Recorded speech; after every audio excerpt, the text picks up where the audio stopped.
Les femmes sont en bonne santé parce que n'oubliez pas que la santé est un facteur à prendre avec beaucoup de considération lorsqu'il faut parler de l'économie.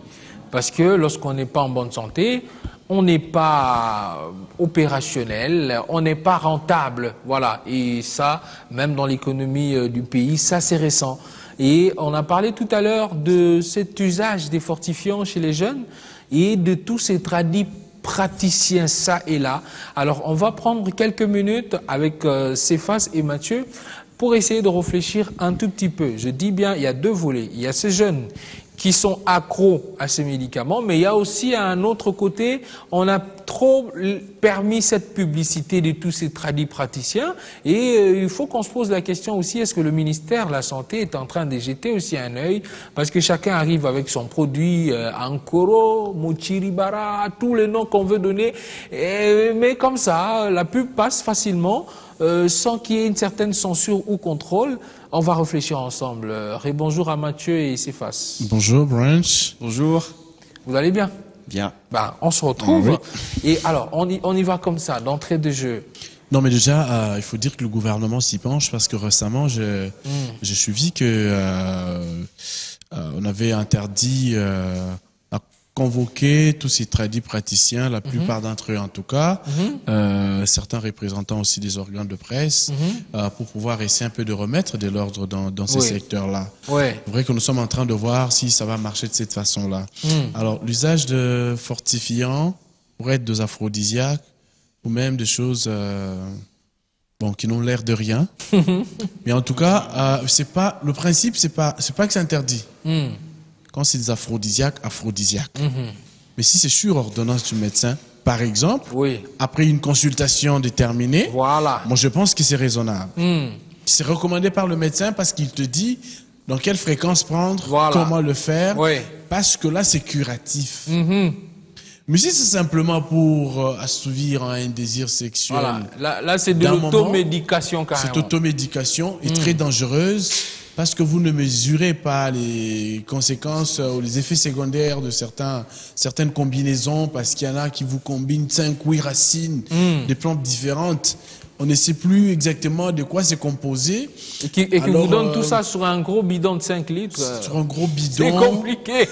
Et puis même, tu peux te retrouver avec la fièvre typhoïde ou de vers intestinaux, tout ça, parce que et même cette eau-là qu'on utilise n'est même pas propre. Donc il y a vraiment un tas de choses qui entrent comme ça en ligne de compte. Et puis on n'est pas bagarreur, on n'est pas vainqueur parce qu'on a été super la beauté même de l'acte sexuel ne se résume pas dans le fait que tu as été résistant. Voilà. Mais peut-être dans le, je suis pas expert non plus, dans le fait que tu as bien géré les étapes et que tu as donné à l'autre le plaisir qui l'attend. Hein. Pas la torture, parce que parfois ça verse dans la torture. Oui, parce que lorsqu'on a pris certaines choses, au bout d'un moment, on dirait qu'on est en conflit, Céphas.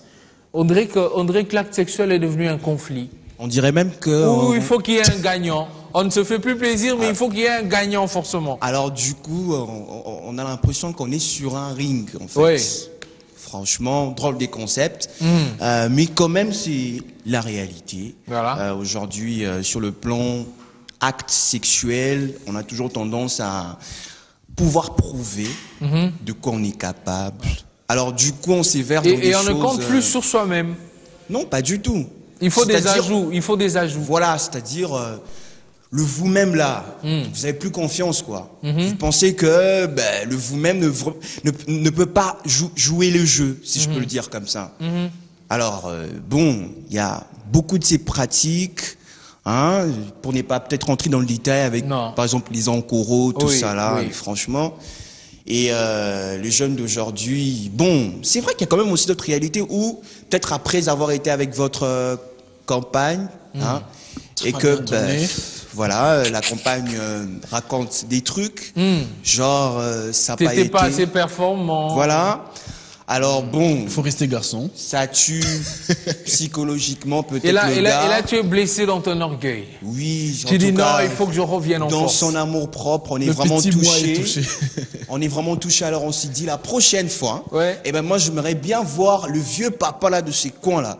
Celui-là tout maigrichon, mais voilà, il va vous offrir un gros bidon, comme tu l'as dit. Ouais. Et vous allez faire que l'action de boire. Est-ce que la de prochaine boire et fois n'essaierait pas juste de quitter cette fille-là, par exemple, Mathieu? Comment? Cette fille qui te pousse chaque fois à aller au-delà de toi-même, à te poussant même à Ah, mais prendre trouve de ta fortifiants. pointure. Est-ce que la prochaine fois, au lieu de dire la prochaine fois je vais voir ces messieurs, la prochaine fois peut être aussi je te quitte? Mais trouve-toi ta pointure. Parce que tu t'es détruit pendant que elle. Non mais elle c'est sera- aussi quand même fort. Elle sera ta la même pointure. éternellement. C'est quand même aussi Trouve-toi ta fort. pointure, elle n'a pas ton expérience, alors elle est insatiable également. Voilà. Trouve-toi ta pointure, c'est plus facile à faire. Et de toute façon, ça ne te change pas. Quand une personne dit tu n'as pas été à la hauteur, ça change quoi exactement? C'est toi en fait. Tu restes toi. Voilà. Alors ça Non, ne mais- sert à rien de... S'il y a un problème, exactement, on peut voir le médecin. Mais ça ne fonctionne pas toujours de la même façon chaque fois. Alors on ne devra pas, parce que ça n'a pas fonctionné une fois, se lancer dans des pratiques Et puis, marginales. chers jeunes qui est en train de nous regarder, chers amis, frères, collègues, potes, voilà, et j'aimerais vous dire que le docteur Gabi Tsakal a dit qu'il sera là le jeudi pour en parler avec nous. Mais il a noté aussi sur une chose, parce que là on est à la fin, il a noté sur une chose, il a dit, même l'homme le plus puissant du monde ne fonctionne pas tous les jours de la même façon. Donc ça, il faudrait vraiment le retenir. Il y a un jour, il peut faire ses exploits de Superman, il y a un autre jour, il peut être moyen, il y a un jour, il peut être vraiment au-dessus de la moyenne. C'est le corps humain, il réagit pas pareil tous les jours. Donc il faut jamais trop vous traumatiser. On nous signale qu'on n'a plus le temps. Là, on a réfléchi On y revient jeudi. à la manière intellectuelle et tout ça. Et Gabi viendra avec non seulement intellectuel, mais scientifique, avec de preuves pour montrer qu'est-ce qui peut se passer juste après lorsqu'un jeune qui est encore en forme, qui peut fonctionner normalement, surexcite ces nerfs-là. Qu'est-ce qui arrive après? Ben, ça sera avec le docteur Gabi le jeudi. Ne ratez pas, ne zappez pas. Demain, c'est déjà on est ensemble spécial. Merci à Mathieu et à Céphas. Merci Branch. Merci beaucoup. On a fini.